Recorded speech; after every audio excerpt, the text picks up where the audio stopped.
Christie. Hi, Jeff. We're recording now. The many hours of conversation you and I have had. Yeah. We've had probably half of them that haven't been recorded. You know what we should do? We should start a podcast. You think? Let's call it the why and the buy. All right.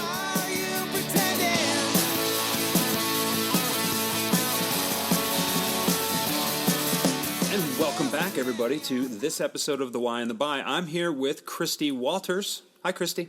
Hello, Jeff. How's it going? I need some coaching help from Coach Christie. Oh, yay. What can I do for you, Jeff?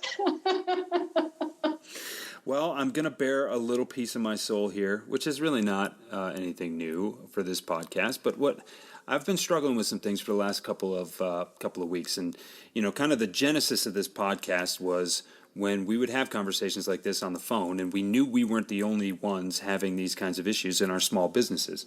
And this is not a topic so much for entrepreneurs as it is for salespeople, because we're all struggling with making sure that we're using our time effectively, making sure that we're being as efficient as we can be with our tasks while making sure that we're also as effective as we can be.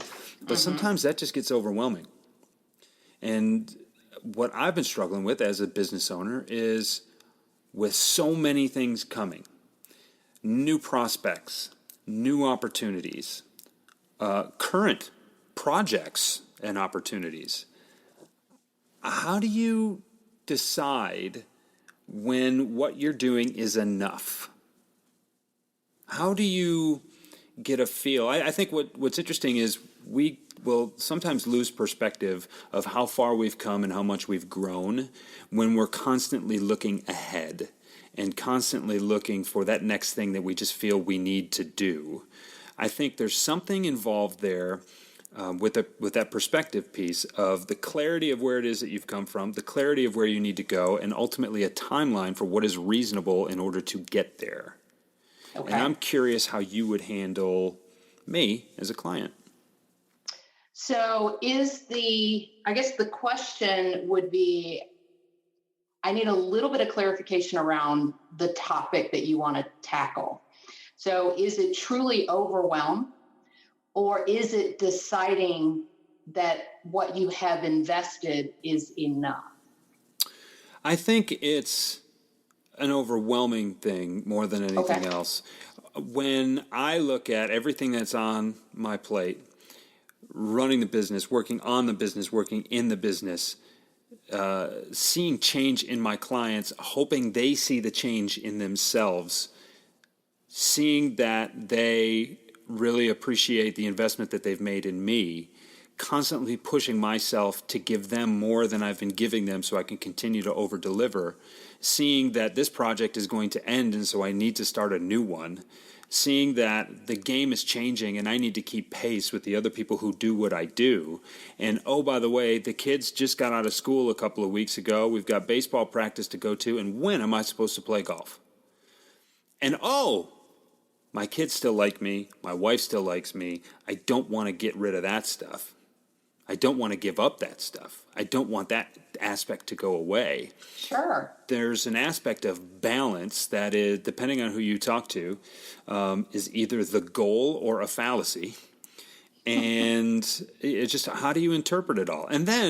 And we've talked about this before on this podcast, there's so much noise out there. Everybody's got a megaphone, and everybody calls themselves an expert. And some of that stuff is worth listening to, and some of it is just absolute garbage. Yeah. How do you weed through all that stuff? Because most people, I believe this, that most people, as frustrated as they may be with where they are this month, this quarter, this year, if you tell them to step back and take a look at where they are right now on this date versus where they were a year to date ago, right? In terms of their revenue, in terms of their customer base, in terms of their professional growth and their personal growth, they're probably light years ahead of where they were. But that doesn't matter when you feel like you're up against something else. Well, it's all about your perspective, right? So, I think that changing your perspective is a really valuable tool in helping deal with overwhelm in particular. And I just went through something similar with my coaching training. And I went back and did a log of all of the coaching hours that I have done since I started my business. And I fell out of my chair. Have you done this work for your business, Jeff? Have you actually gone back and looked at, and maybe for you, it's not a year. Maybe for you, it's going back to 2 years ago. Because I know I've watched you do so much in just the short year and a half that I've known you. And I know the business has changed significantly for you. But have you looked at those numbers? Have you been able to go back and kind of see what you've done? Well, I mean, I can't count that high. I'm not very smart. No, well, that's a good thing, right? Is that counting the zeros, right? There you go. It's not for me. So I don't need an actual number. I mean, I see the point that you're making, and it's a very, very valid one. And I don't need the number to actually appreciate how much effort and time and growth that has occurred. And it does make me feel better to see that. But it seems like as soon as I will reframe my own perspective and drop some of those things that are less than urgent or less than necessary, right? Most things are urgent. How urgent are they? But what's really necessary? That space gets filled with something else that was definitely more important.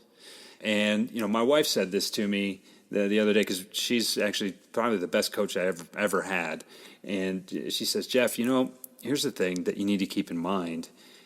I've noticed this, I don't know if you have, but every time you drop something, every time you create a hole in your schedule, you seem to fill it with money.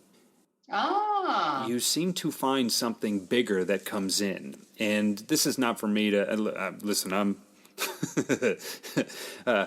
not a high roller. That's not what this is about. What I'm trying to illustrate, though, is that there is probably something that many of our listeners are holding on to, that if they were to let go, it would be filled with something more prosperous, whether that's financially, whether it's time. Maybe they get to coach Little League because they got up earlier in the day and got more work done by 4 o'clock so they could go to baseball practice every day, right? I mean, maybe whatever it is. But there are so many things, I think, that salespeople and business people in general get tricked into believing that they have to do, that they don't go back and question whether or not they have to. Yeah. So what is on that list for you? Well, I've got a prospect, because everybody's got a prospect. Yep. As a small business with some very good long-term clients, I don't have as big of a void to fill as a lot of bag-carrying salespeople do. So thank God for that. I worked hard to earn that, right? So prospecting still has to be there. I definitely have to stay current with that. But I also create all of my own content. There are some of my earlier blog articles, some of our podcasts, some of my earlier work that gets recycled, and I have people who I trust that are able to comb through that and decide when it is valuable and when it's poignant to repost some of those things for me. But I also am in charge of everything that a CEO would be in charge of regarding my small business. Oh, by the way, I'm an employee of that small business, and I go and do the work too. So between creating content, making sure that I'm a husband and a father, making sure that I'm looking ahead, that I'm making progress on that book that I know I need to write, making sure that I'm giving my clients enough time. There's very little that I do that's automated. I don't believe that is a personal way to do business, and I believe in doing business personally. So I don't automate a whole lot, and especially where it will lead to a lack of a connection. I mean, I don't like spam or canned emails. I mean, if you download my ebook, you're going to get a series of 3 emails. There are a lot of people that download my ebook. I would fill my day responding to each one of those emails personally, but you can clearly tell, and I say it at the beginning of the email series, over the next couple of weeks, you're going to hear from me with additional perspectives and additional points of view on this little ebook that I created for you. I hope you enjoy it, and please respond to me personally. Right, which is fabulous, by the way. If anyone hasn't downloaded it, go out and download it now. The links are in the show notes, by the way. That's right. Yeah.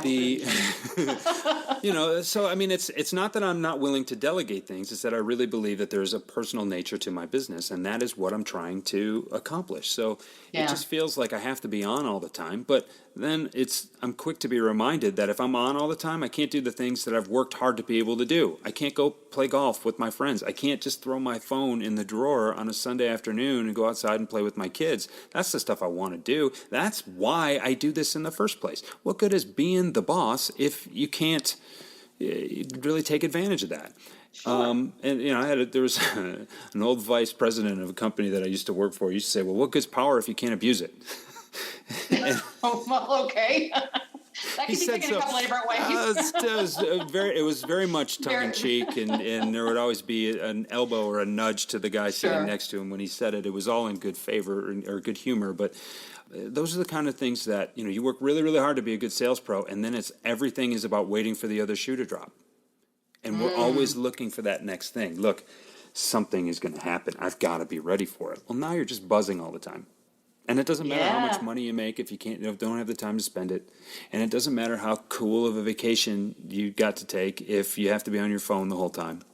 And there's some of that stuff that I think prevents people like us often from being able to be present in the life that we've worked so hard to create for ourselves.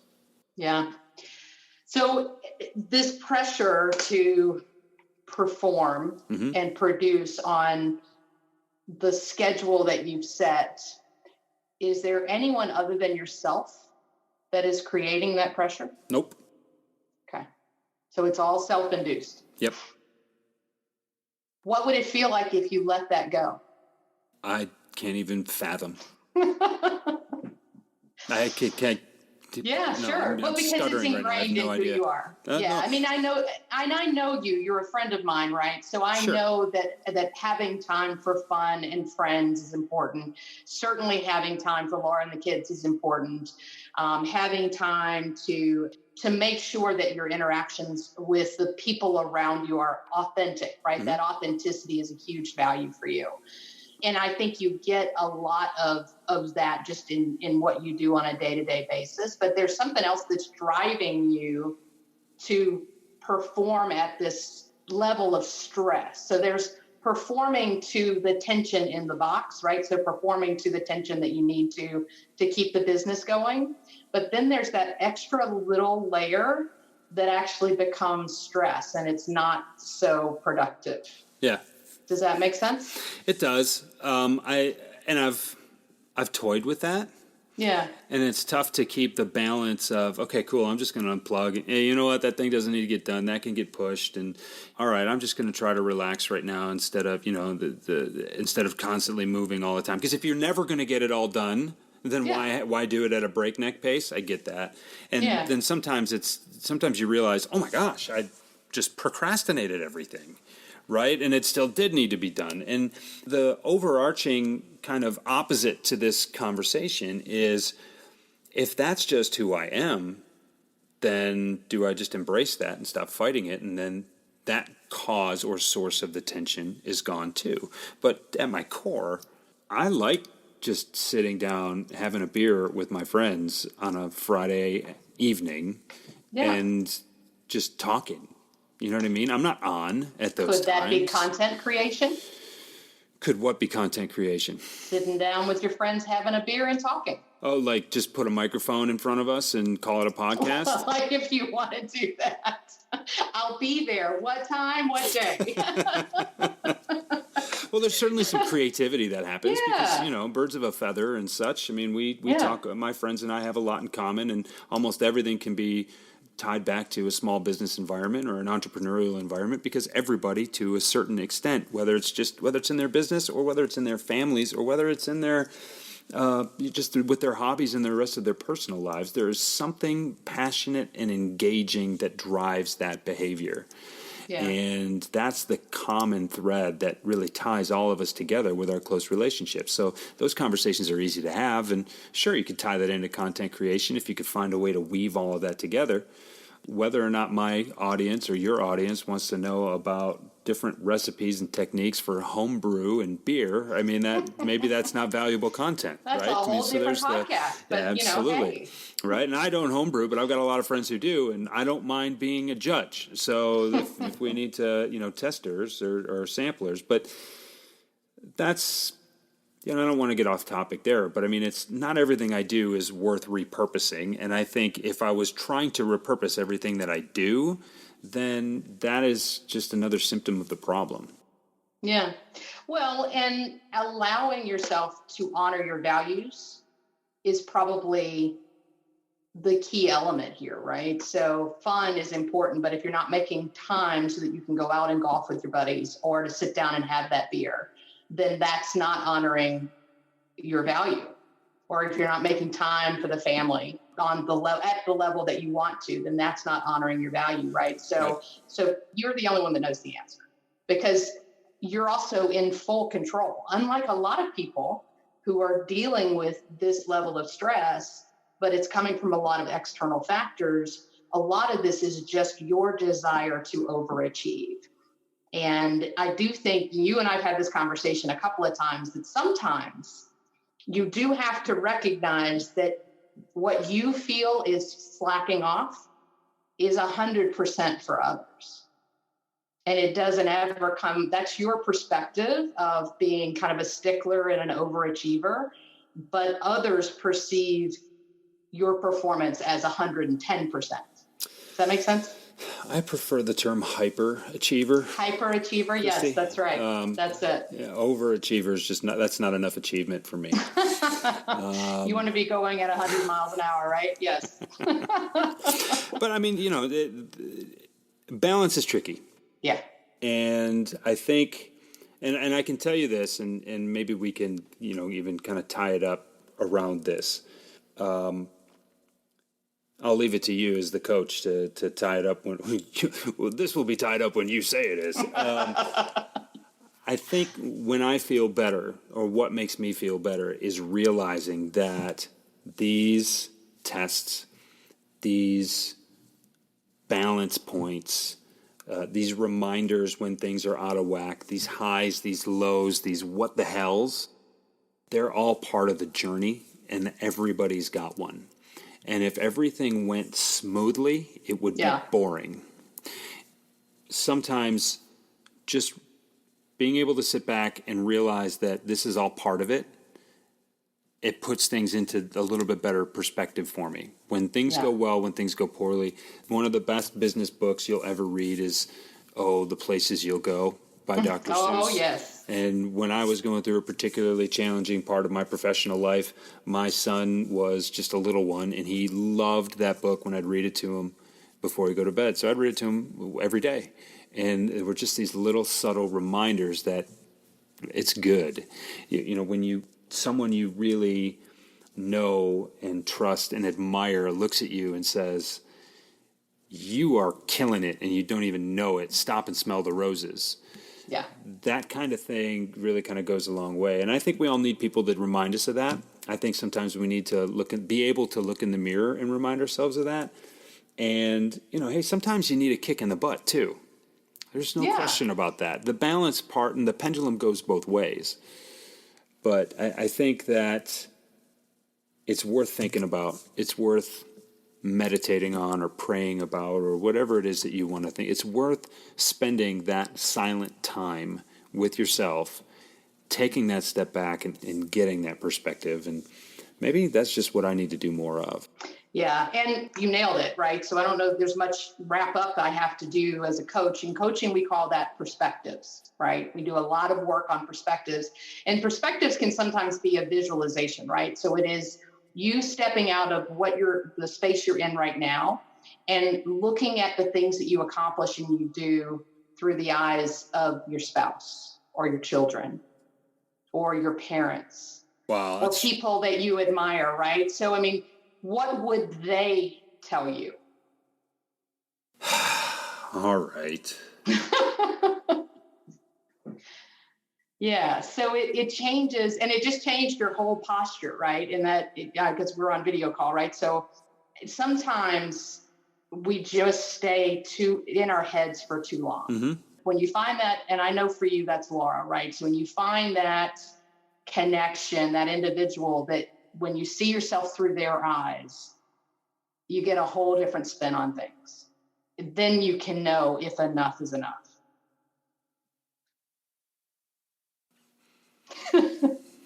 I got nothing to say.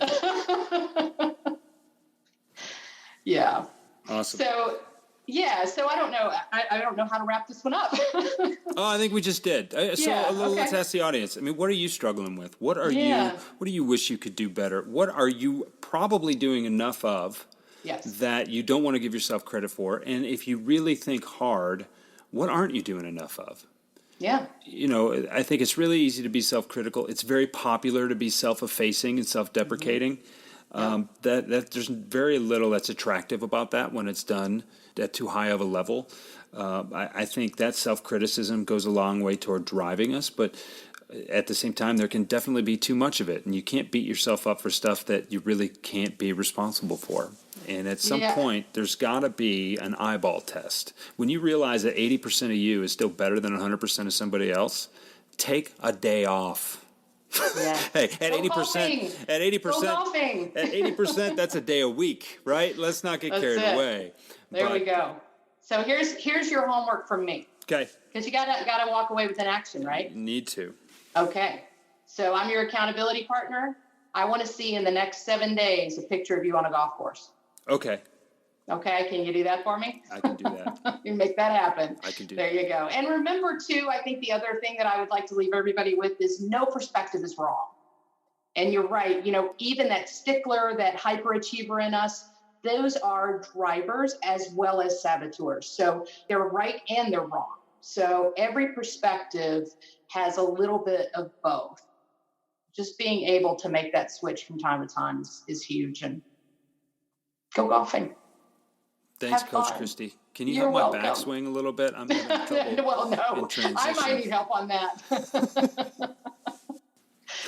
All right. Thank you, everybody, for joining us. You got to hear a little bit of my struggle, and I know we all have them. That's why I put it out there. I'm not shy about it. I don't think you should be shy about it either. And if you have a question for either one of us, or both of us even, feel free to reach out. You can reach us at The Why and the Buy on Twitter. Christie's available on Twitter at Walters Christie. I am at Jeff Bajorek. There are about 100 different ways you can get a hold of us. Don't be shy. And let's hear what you're struggling with. We can help. That's what we love to do. We both offer 30-minute consultations. We can do that over the phone. We can do that over a Zoom video call, or just send me an email or send Christy an email. We're here for you guys. That's why we do this. Thank you for joining us. We think it's really, really important to know your why, because when you know your why, your hows and your whats get much better.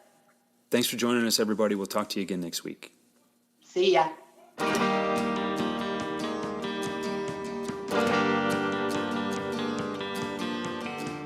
Hey, thanks for listening to us on the Why and the Buy podcast. If you like us, tell us. Send us a message at The Why and the Buy on Twitter, or leave us a 5-star review on iTunes or wherever you got this podcast. We'd love to hear from you. Talk to you next week.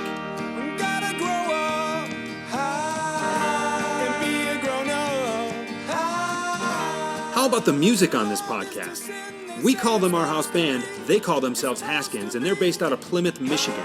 If you want to hear more from them, go to haskinsmusic.com and check them out.